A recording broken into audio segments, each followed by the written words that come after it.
This is Macro Voices with hedge fund manager Eric Townsend, the free weekly financial podcast targeting professional finance, high net worth individuals, family offices, and other sophisticated investors. Macro Voices is all about the brightest minds in the world of finance and macroeconomics telling it like it is, bullish or bearish, no holds barred. Now, here are your hosts, Eric Townsend and Patrick Serezna. Eric, what a great interview with Simon. I put together this chart book in the Postgame, and it really was inspired by when I was listening to Simon. He was talking about the average length of bear markets and the duration of bear markets, and also the idea of the sentiment that is associated around them. And so I wanted to just take a dive into that. And listeners, you'll find the download link in your Research Roundup email. If you don't have a Research Roundup email, just go to our homepage at macrovoices.com. Click the red button that says Looking for the Downloads next to Simon White's picture. Patrick, let's go ahead and dive in here on page 2. This is definitely the operative question. How high do typical bear market bounces go? Because I'm convinced that's what this is. This is a bear market rally, and boy, it's a screamer of a bear market rally. 200 points just today on what I think was a misinterpretation of Neil Ferguson's statements. How much higher can we go from here? I approach the markets a little bit differently than you. I mean, to you, it's really important, each headline on this. For me, I really kind of look at market structure a little bit differently and the reflexivity of markets from when you have such an extreme move, then what's their natural responses the other way. And so to me, one of the best ways to approach this is to really just take some of the past bear markets and how they played out.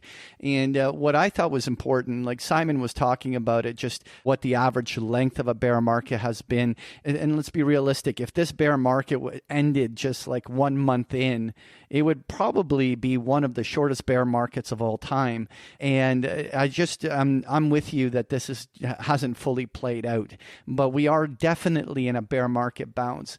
And it was interesting. I was looking at the 1929 analog, but I mapped on page 3 the 2008-2009 one. But both of those had one characteristic that was particularly interesting to kind of compare to today. In 1929, while it took the first wave of selling 2 months to fully play out, it was a 45% decline over 2 months. In the middle of it was this 3-week decline that wiped out about 35% in a very short order. And after that first wave of massive selling in 1929, it also had afterwards a 50% retracement of the prior sell-off. And similarly on this page, what I'm showing is the Lehman moment of 2008-2009. And some will argue that I should have been measuring the bear market from its highs when it started in late 2007. But really what I wanted to capture was the Lehman moment was a 35% drop in the stock market that started through September into October that lasted 21 days, wiping out 35%. What happened in the subsequent days after was a 3-day bounce that erased 50% of the drop. It was a 27% rise off of the bottom to the top. And that was just a reflexive move. Nothing dynamically changed in my mind during that Lehman sell-off. It's just what markets do. After you have such a severe sell-off, the market has an opposite reaction that retraces that way. And what's interesting is that within a couple weeks, not only was the S&P 500 back down to the lows, but it was even making lower lows within a month. And the entire sell-off that followed that Lehman moment took almost 6 months to reach the ultimate bottom, which from the start of that move was a 48% decline that took about 168 days, just under 6 months in length.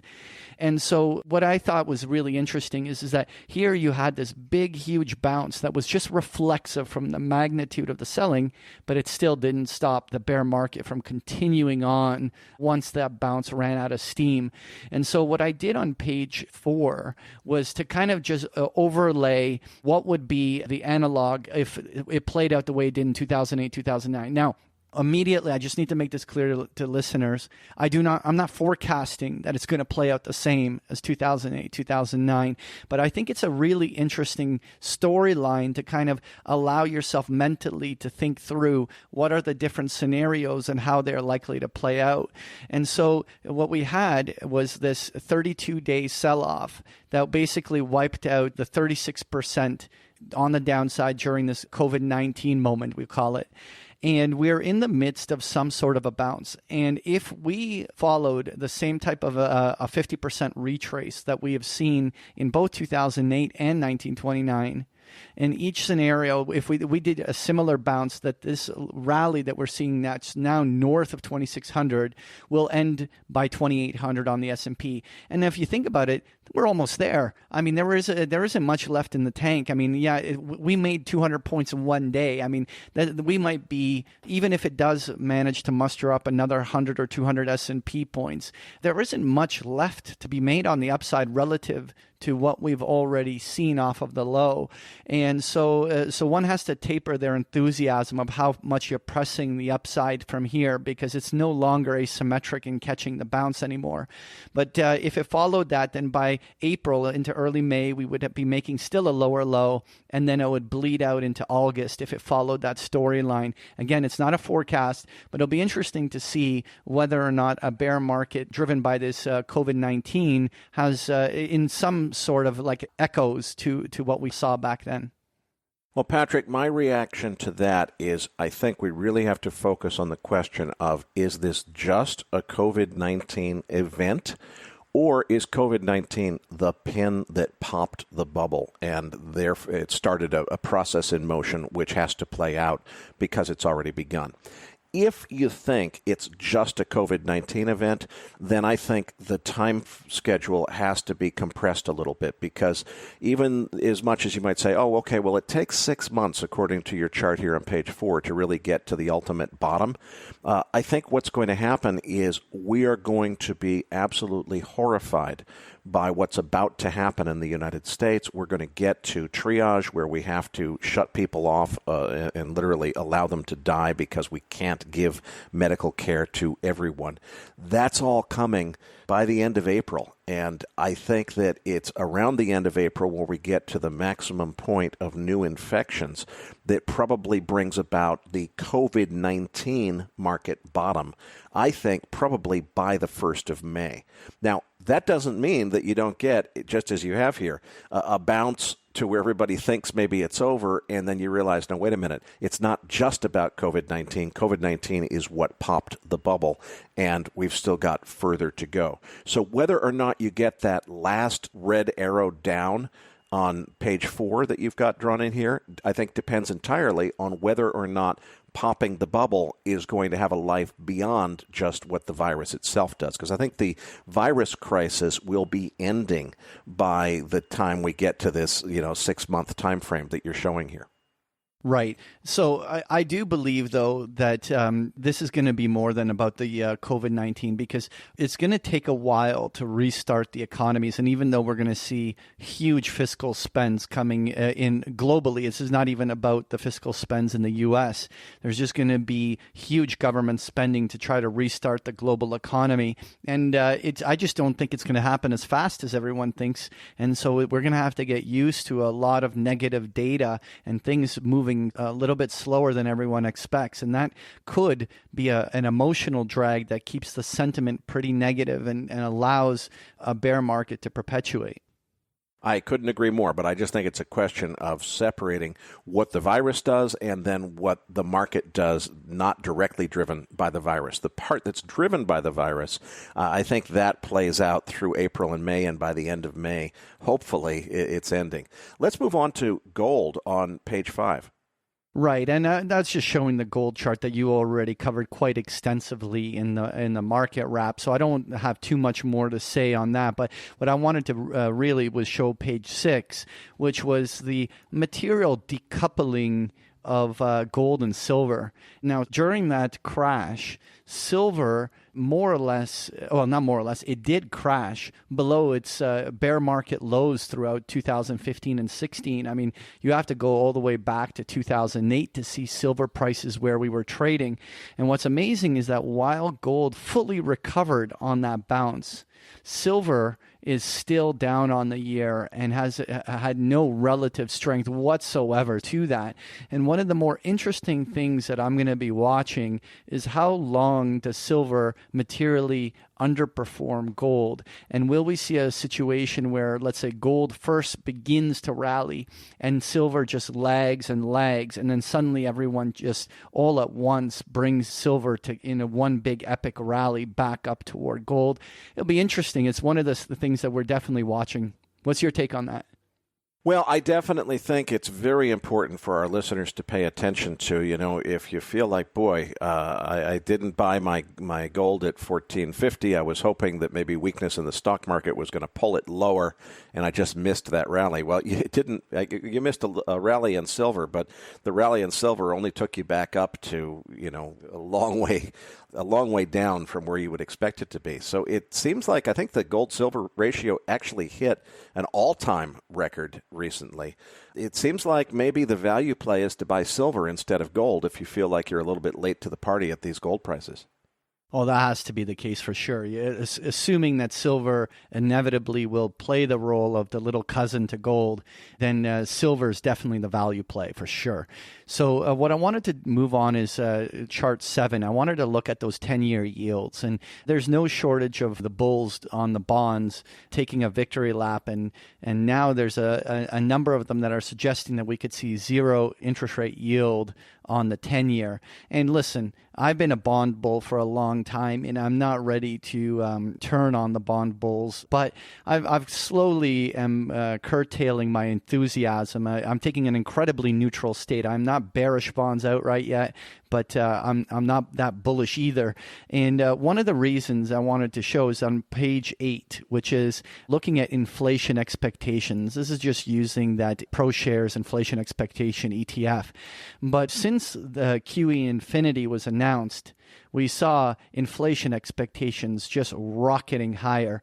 And the way I always look at it is that there are two major, at least to me, there are two major things that I track for influences on bonds. And that is, number one, monetary policy, but number two is commodity prices, such as oil and stuff. And so right now what we're seeing is commodity prices continue to be incredibly depressed, even though inflation expectations because of the monetary policy are rocketing higher. And so what's really interesting is, could we see a scenario still where financial repression allows or pushes the 10-year yield towards zero? Or is it that we're going to see finally inflation start creeping in from all this money printing, and that this very bearish looking 10-year yield chart just does not end up making that move to zero? It's certainly something that I'm going to be watching. Patrick, on page 9, you've got the 2s10s yield curve, and boy, as I look at this, I can see Charlie McElligot's bearded face saying, "Fear the steepener." What's going on here? Well, that's exactly it, right? The steepener's on. And so what we had was obviously the bull steepening kick in as we saw the rate zero. So now this is all about the long end of the curve. And so if and when inflation starts to rear its head, and it at some point when it starts to be pressed into the 10-year yield, we can see the steepener really start to kick in. And we've seen a legitimate breakout. And it's one of the things that I'm watching because like Charlie said, right? You fear the steepener. And is this a true breakout of the steepener? It really feels like it, doesn't it? Well, Patrick, it sure looks that way to me. If ever, as I said, a chart looked like the steepener was on, this is the one. I want to call our listeners' attention also to page 10, where we've got information about your own services. Patrick, if anybody hasn't tried a free subscription to Big Picture Trading yet, I highly recommend it. You get a webinar with Patrick almost every single day, a live Q&A, and weekly position summary, and a whole bunch more. So be sure to check that out on page 10. Go to bigpicturetrading.com and sign up for a free trial. This episode was made possible by TopTradersUnplugged.com. Remember to get the ultimate guide to the best investing books ever written at toptradersunplug.com/macro guide. For information on sponsoring Macro Voices, please visit macrovoices.com/sponsor info. Listeners, be sure to register a free account at macrovoices.com. The benefit to you is you'll receive our Research Roundup email, which provides you with all of the best free content that we could find on the internet each week, including downloads associated with our guest appearances, as well as, of course, our post-game chart books. Patrick, tell them what they missed in this week's Research Roundup. So this week, you're going to find the transcript for today's interview with Simon White, as well as the link to the charts we just discussed here in the postgame. There's also a link to an article from Nouriel Roubini titled A Greater Depression, and an article looking back and ahead on this liquidity crisis. So you'll find this and so much more in this week's Research Roundup. So that does it for this week's episode. We appreciate all the feedback and support we get from our listeners, and we're always looking for suggestions on how we can make the program even better. Now, for those of our listeners that write or blog about the markets and would like to share that content with our listeners, send us an email at researchroundup@macrovoices.com or tag it with the MBRR hashtag on Twitter, and we'll include it in our weekly distributions. If you have not already, follow our main Twitter account at Macro Voices for all the most recent updates and releases. You can also follow Eric on Twitter at Eric S. Townsend and myself at Patrick Ceresna. On behalf of Eric Townsend and myself, thank you for listening, and we'll see you all next week.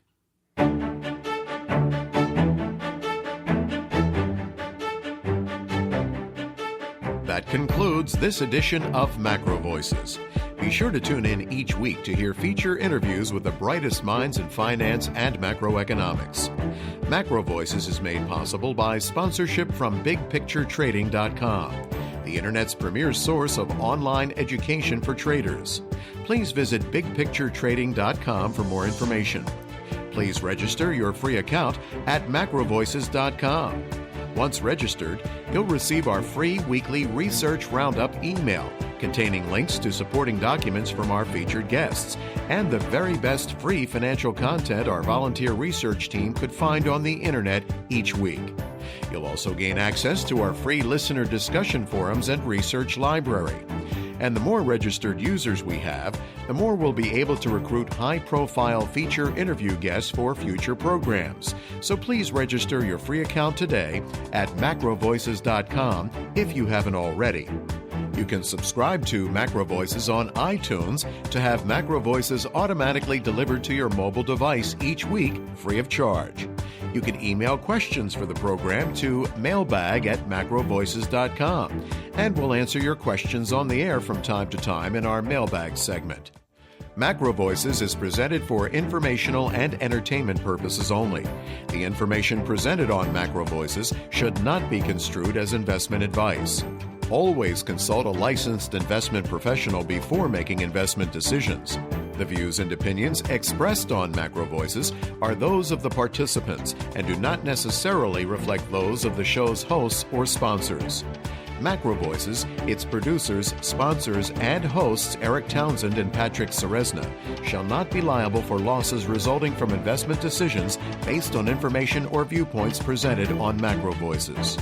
Macro Voices is made possible by sponsorship from BigPictureTrading.com and by funding from Fourth Turning Capital Management, LLC. For more information, visit macrovoices.com.